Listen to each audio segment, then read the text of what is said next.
Hey everybody, Tyler Zeck here, founder of the Marketing Mentorship Academy and the creator of the Essential Marketing System for Small Business, and welcome to this week's Marketing Minute. I'm glad you're here.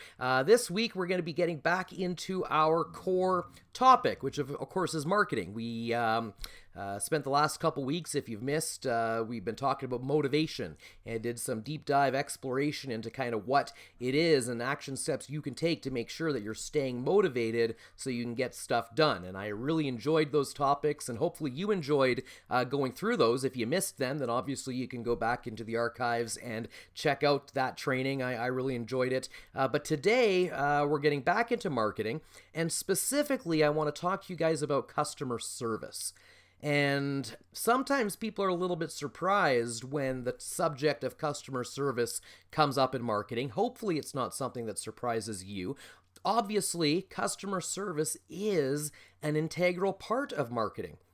And in fact, when you're creating your marketing plan, part of that plan should include a customer service strategy. And it always kind of surprises me how a company will spend a fortune on the front end in terms of advertising and sales and trying to get customers in the door. And then when they get that customer, they absolutely fall apart and fail to handle that customer and deal with their needs in a way that's going to turn that customer into a raving fan, that's going to bring that customer back to them buying again and again and again. And so that's why customer service is so important. And if you spend all your time on the front end trying to get customers, but you're not doing a good job servicing them on the back end, truthfully, that service on the back end, that customer experience that you provide is, in some cases, your best marketing. Because, you've heard it said that word of mouth is the best kind of marketing. Well, you're not going to get word of mouth if you aren't delivering on the back end. And I'll give you a prime example of this happening. This is something that I had to deal with just this week. There was a issue with my car. I got a flat tire as I was driving my vehicle, and so I called. They're pretty much new tires, and I still have warranty on these new tires. So I called the tire company, and I just had a couple questions. I wanted to know, how do I redeem my warranty? Should I, do I need to make an appointment? Do I just show up? So I called them to get some of these questions answered. And the guy on the other end of the phone was very dismissive. And he almost made it sound like answering my questions was just not worth his time. And like, why are you even bothering to call with these questions? And you know what? If that is that single thing, right, that single mistake on their end put a really sour taste in my mouth, where I'm thinking to myself, man, I'm going to get this tire fixed, but I don't know if I ever want to work with these guys again.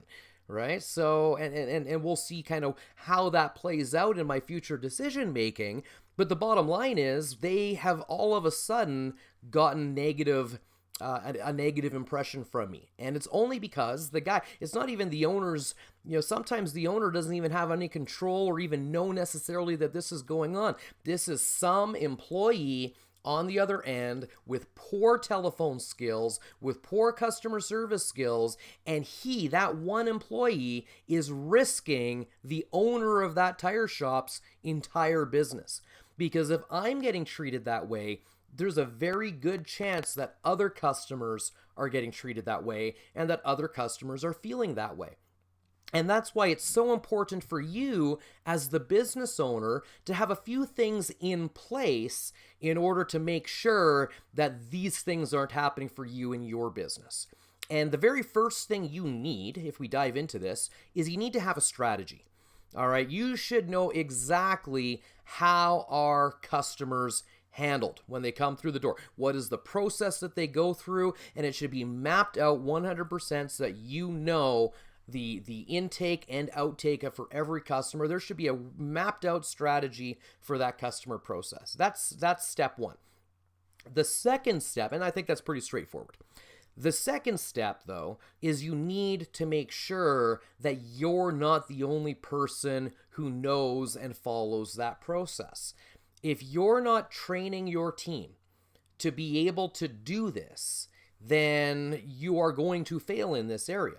And so it's very important that you set up a training strategy, right? So you've got your actual customer strategy, and then you have your training strategy, right? So that you can make sure that people know how to answer phones and how to answer questions, and make sure that they understand the process and what it is that needs to be done. And so often we fail in training and customer service, right? I have no doubt that whoever was handling me on the phone is an expert when it comes to cars. I'll bet you he can change tires like the best of them, and he can probably work on a motor, and he's probably very skilled in that area. But it's not that skill that's hurting them, right? They need to make sure that he's also trained in these other areas. And sometimes businesses make the same mistake. If you run a plumbing company and you're hiring people, you're training these people in how to plumb, how to be good plumbers so that they can go to these job sites and get the job done. But if you don't train them on the customer service end, then you're taking a chance. You kind of cross your fingers and hope that they're good at it, and you have no way of knowing one way or the other. So we have a customer strategy, then we have a training strategy to make sure that our people are doing it, and then we need to have a maintenance strategy. We need to have a plan in place whereby we can check to make sure, right, checks and balances, so that we know whether or not people are actually doing it the way they're supposed to do it. All right, we trained them how to do it, and then we send them out there. How do we know whether or not they're doing it properly? All right, so you need to have a strategy in place to make sure that they are actually doing what you show them to do, right? Otherwise, if they know that they're never going to get found out for anything, and of course, it sounds an awful thing to say, but finding good staff is hard. And as a business owner, I'm sure you know that. So you need to make sure that you have systems in place whereby you can make sure people are actually doing what you tell them to do. And then you also need to have ongoing training strategies where once they've been trained once, how do we keep their skills at this top level? All right. So maybe this is a new strategy. Maybe, like I say, you've already been training people on how to deliver your product or deliver your service, and they're an expert in that. You need to make sure, for the benefit of your marketing, for the benefit of your long-term success, you need to make sure that your people are also trained on the back-end customer service and delivering the ultimate customer experience. Because if you get really good at delivering a great customer experience, then you will be able to keep your customers, and that's huge. Then every dollar you spend on marketing on the front end to get a new customer, the lifetime value of each customer increases, and you become way more profitable. So hopefully that helps you a little bit. Make sure you take the time to do that. Some practical application for you. Thanks for tuning into this episode of the Marketing Minute. Look at that, I kept it short today. I hope you guys enjoyed it. Make sure that you do share your comments and questions with me, because I always try to respond. And until I see you on next week's training, keep going and keep growing, because you're worth the effort. I'll see you soon.